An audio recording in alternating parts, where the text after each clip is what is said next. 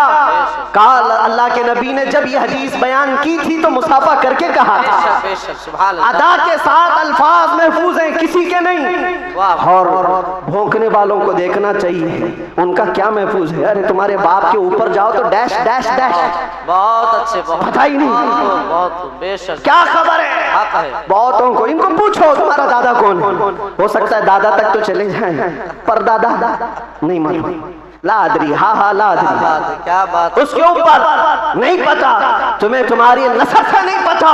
اور حضور پاک صلی اللہ علیہ وسلم کے متعلق بات کرتے ہو اور تمہیں پتا ہے اللہ کے نبی صلی اللہ تعالیٰ علیہ وسلم کا نسب باپ سے، دادا سے، پردادا سے، اس کے اوپر سے نہیں۔ میں گناتا ہوں حضرت آدم علیہ السلام کو اللہ نے روئے زمین پر بھیجا، آدم علیہ السلام کی پیشانی میں میرے مصطفیٰ کا نور رکھا، آدم علیہ السلام کی پیشانی سے نور مصطفیٰ منتقل ہو کر ان کے بیٹے حضرت شیس علیہ السلام کے پاس آیا، حضرت شیس علیہ السلام کے بیٹے تھے یانش، ان کے پاس آیا، یانش سے قینن میں آیا، قینن سے مہلائیل میں آیا، مہلائیل سے یرد میں آیا، یرد سے ادریس علیہ السلام کی پیشانی میں میرے مصطفیٰ کا نور آیا، ادریس علیہ السلام سے لامک میں آیا، لامک سے حضرت نوح علیہ السلام کی پیشانی میں آیا، حضرت نوح علیہ السلام سے ان کے بیٹے تھے سام، ان کے پاس یہ نور مصطفیٰ آیا، سام سے ارفخشد میں آیا، ارفخشد سے شالخ میں آیا، شالخ سے عیبر میں آیا، عیبر سے فالخ میں آیا، فالخ سے راؤ میں آیا، راؤ سے ساروح میں آیا، ساروح سے راہو میں،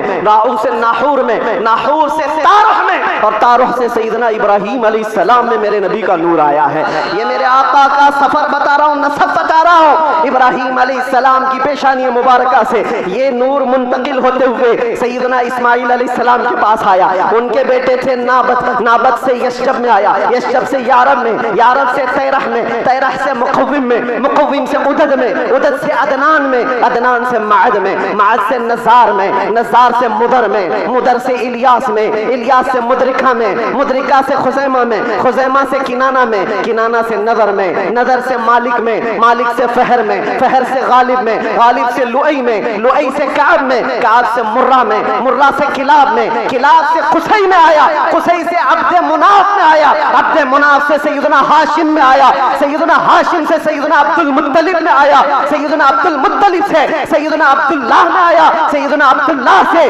بی بی آمنہ کے پیٹ میں آیا، اور 12 ربیع الاول 20 اپریل کو اس دنیا میں وجود پذیر ہوا۔ نعرہ تکبیر، نعرہ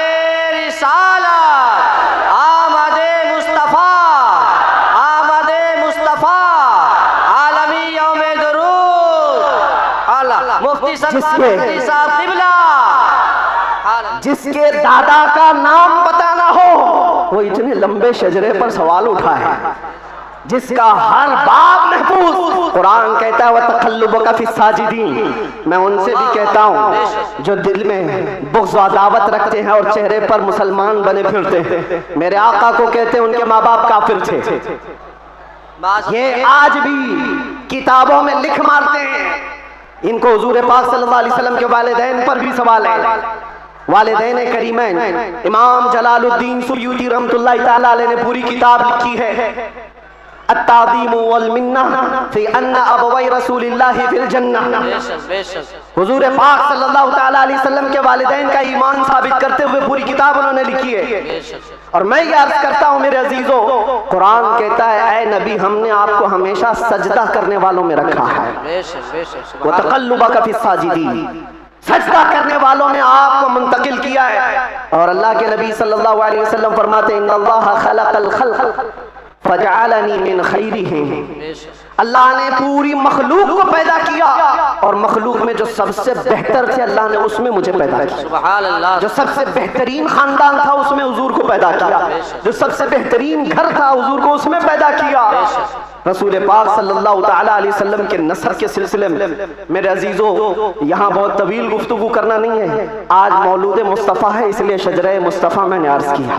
اور میرا یہ وجدان ہے حضور کے آبا و اجداد آدم علیہ السلام تک، یہ جو میں نے بیان کیا ابراہیم علیہ السلام سے لے کر کے اوپر تک، بلکہ عدنان سے اوپر تک، ان میں اگرچہ روایات میں اختلاف ہے لیکن میں نے جو صحیح سیرت مصطفیٰ کی کتاب سیرت ابن ہشام میں موجود وہ شجرہ آپ کے سامنے رکھا، شجرے اور بھی بہت ہو سکتے ہیں، میں نے آپ کے سامنے برکت کے لیے رکھا، اور یہ میرا گمان ہے کہ ان ناموں میں اللہ اتنی برکت عطا فرماتا ہے کہ سال بھر تک اللہ ہمیں بلاؤں سے محفوظ بھی فرماتا ہے۔ سبحان اللہ سبحان اللہ، عزیزان گرامی، نور مصطفیٰ صلی اللہ تعالیٰ علیہ وسلم کے اس دنیا میں آنے سے پہلے کے جو حالات تھے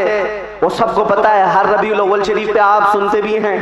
1000 سال تک جو آتش کدا جل رہا تھا ایران میں، جس کو بجھنے کی نہیں دیا جاتا تھا، پجاری 1 منٹ بھی بجھنے نہیں دیتے تھے، حضور کی ولادت کے دن وہ اچانک آگ کدا بجھ گیا،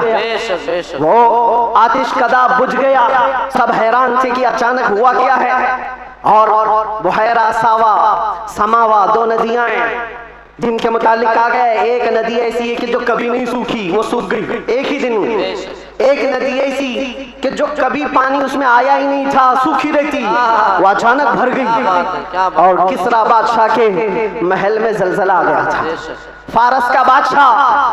جس کے محل میں زلزلہ آیا اور دیوار پھٹ گئی اور اس کے کنگورے گر گئے، اس نے سارے نجومیوں کو بلایا اور پوچھا میرا قلعہ اتنا محفوظ کہ 1,00,000 لوگ مل کر اسے توڑ نہ سکیں، ہم نے اس طرح سے اس کو مضبوط بنایا تھا، ہوا کیا ہے میرے قلعے کے اندر یہ زلزلہ کیسے اور یہ دیوار کیسے؟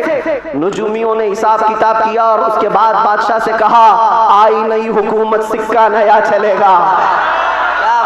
یہی جواب دیا ہوگا انہوں نے، آئی نئی حکومت۔ آج عرب میں ایک بچہ پیدا ہوا ہے جو کفر و شرک کی ظلمتوں کو دور کر کے نور کا اجالا لانے والا ہے، نور وحدت کا اجالا لانے والا ہے، اور پھر انہوں نے یہی کہا ہوگا آئی نئی حکومت سکہ نیا چلے گا، عالم میں رنگ بدلا صبح شب ولادت۔ اور اس زلزلے پر بات یاد آئی ہے، میں آپ کو بتاتا ہوں فارس میں یہ قلعہ تھا بہت بڑا، اور بادشاہ کسرا وہ بیٹھا ہے اور زلزلہ آیا، دیوار شک ہو گئی، زلزلہ کس دن آیا؟ حضور کی ولادت پر۔ آج بھی کئی لوگوں کے دلوں میں بھی زلزلہ آتا ہے، کیا بات ہے کیا بات ہے، بہت زلزلہ آتا ہے، بے شک بے شک، جب حضور کی ولادت کا ذکر کرے ہلنے لگ جاتے، وہ زلزلہ آتا ہے، لیکن تمہارے دل کے اندر زلزلہ آنے سے ہمیں کچھ فرق نہیں پڑتا، بے شک بے شک، کچھ فرق نہیں پڑتا۔ اسی زلزلے کو اعلیٰ حضرت نے کیا فرمایا جانتے ہو؟ حشر تک ڈالیں گے ہم پیدائش مولا کی دھوم، مثل فارس نجد کے قلعے گراتے جائیں گے، بے شک بے شک، بہت مثل فارس نجد کے قلعے گراتے جائیں گے۔ یا رسول اللہ یا رسول اللہ، زندہ باد زندہ باد، اعلیٰ حضرت اعلیٰ حضرت۔ آپ کو میں یہ بات ضرور عرض کرنا چاہوں گا، حضور پاک صلی اللہ تعالیٰ علیہ وسلم کے آنے کے وقت اگر یہ حالات بدلے تھے، انقلاب تھا، حضور کی آمد سے پہلے عرب میں جو ہمیشہ صحرا سے جوجھ رہا ہوتا ہے، سوکھے پن سے ہریالی آ گئی، بارشیں آ گئی، اس سال جس سال میرے نبی کی ولادت ہوئی، کیا بات ہے، یہ عجیب و غریب چیزیں عرب والوں نے دیکھا بھی اور لکھا بھی اور محفوظ بھی رکھا۔ پوری دنیا میں ہو کیا رہا ہے پتہ یہ چلا جب نبی پاک صلی اللہ علیہ وسلم کی آمد ہوئی تھی تو پورے دنیا میں ایک انقلاب آیا تھا، انقلاب آیا تھا، دیکھنے والوں کی نگاہیں دیکھی تھی۔ آج میرا وجدان یہ کہتا ہے جب کبھی سچے عشق و محبت کے ساتھ حضور کی کوئی آمد کی بات کرتا ہے تو انقلاب آتا ہے، بے شک بے شک، اس انقلاب کا اثر آج بھی موجود ہے۔ انقلاب آتا ہے، کسی کے چولہے ہلتے ہیں، کسی کے در و دیوار ہلتے ہیں، کسی کے اندر نخوت کی آگ بھڑکتی ہے، اور کوئی کسی کو کچھ بھی آنکھ دکھاتا ہے۔ یہ سب ہو چکا ہے حضور کی آمد سے پہلے، اور جب حضور پاک صلی اللہ علیہ وسلم تشریف لائے اس کے بعد کے حالات بھی آپ کو پتہ ہے۔ مختصر انداز میں چونکہ ہر سنی مسلمان کو یہ ضروری ہے کہ وہ اپنے نبی کی سیرت پڑھے، بلکہ ہر مسلمان، کیوں اس رسول کو نہیں پڑھا تو پھر کس کو پڑھے گا؟ کس کو پڑھے گا؟ یہ مجرا کرنے والے نچنیوں کے بارے میں تم پڑھتے رہو گے، ان کا بایو ڈاٹا کیا ہے؟ جو جہنم کا راستہ دکھاتے ہیں ان کے متعلق تم پڑھتے رہو گے؟ نہیں، تمہارا شوق، تمہاری جستجو یہ ہو کہ میرے مصطفیٰ کریم صلی اللہ علیہ وسلم کی ہر ادا کو میں پڑھ لوں، حضور کی زندگی پاک کو پڑھ لوں، اللہ کے